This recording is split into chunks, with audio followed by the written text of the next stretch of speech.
Twitter. Mm-hmm. Leading up to Super Bowl 52, the Wall Street Journal reported that 30 seconds of advertising time would cost companies $5 million. If I had to bet, I would guess that most, if not all of us, have probably watched at least one Super Bowl at some point in our lives. Some because we're avid football fans, some because we love the fact that the advertisements step their game up that time of year, and some, probably most, for a combination of the two. For that reason, marketing companies and advertisers are willing to spend obscene amounts of money for a small piece of your attention. Tim Calkins, the professor of marketing at the Kellogg School of Management, told Quartz.com's Ashley Rodriguez in January that so much of media is fragmenting into smaller and smaller audiences. If you want to reach a lot of people, really the only way you can do it is on the Super Bowl. As a marketing major and someone who would like to work on the promotional side of business in the future, I wanted to find out and inform you all of why the Super Bowl is such a hot commodity. Knowing why the Super Bowl is the holy grail of marketing can help us to understand companies' decision-making process surrounding Super Bowl-related promotion. First, I'll talk about the size of the Super Bowl audience, and then I'll talk about the diversity of that audience. And finally, I'll get into a little bit the Super Bowl week festivities leading up to the game. The Super Bowl is a massive nationwide event that captures the imagination and attention of hundreds of millions of people every single year. According to Nielsen ratings in 2017, Super Bowl 51 drew 111.3 million viewers and 190.8 social media interactions. I'd like to contextualize that number a little bit. The Super Bowl holds 9 out of the top 10 television spots in American history, along with the series finale of MASH. 111.3 million viewers barely even cracks the top 5 of that list. It's also important to note, though, that that viewership number only takes into account television audiences. It doesn't take into account streaming numbers. And with so many people moving to sites like Netflix, Hulu, Amazon Prime, and other illegal streaming sites as well, there's a lot fewer television viewers, and people can find any other way to watch the game, even if they've already cut their cable.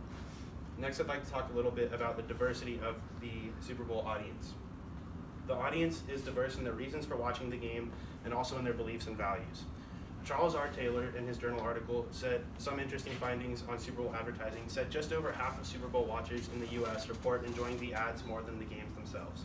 Millions of people that watch the game for the game like the ads secondarily, and this study was done in 2010, but I would guess that it's still relevant today. In addition to those people that like the ads as a secondary advantage, I would guess that most people who watch the game at least find some sense of enjoyment from some ad at some point in the game, but there's probably more of those people than there are people that watch for the ads and don't actually enjoy any of the game. Marketers know that, and to them that's justification for spending $5 million on half a minute of advertising time. The audience is also diverse in their beliefs and values entering the game, which creates a fine line for marketers, but it also allows them to segment their message. In 2018, for this year's Super Bowl, the ads were generally a little bit less political than they had been in the past, but companies like Jeep and T-Mobile still took a stand for something. Jeep displayed a gritty, masculine version of their car, and in an attempt to appeal to a generally male demographic with a picture of like a man's man in America. And T-Mobile ran an ad advocating for equality and then added their logo to the end of it to signify their social consciousness. That ability to segment their message and take a stand is invaluable to marketers. Next, I'd like to talk about the Super Bowl week festivities leading up to the game. I interviewed my friend Trent Burgess, who lives in Houston and went to the festivities last year, and he told me that everything was advertised. He told me that because it was in Houston, there were a lot of oil and gas companies advertising and sponsoring events like cornhole games, virtual reality experiences, and other football games, as well as just booths and tents set up so that people could learn more about the company. He said it was impossible to go anywhere without seeing ads for the game's partners.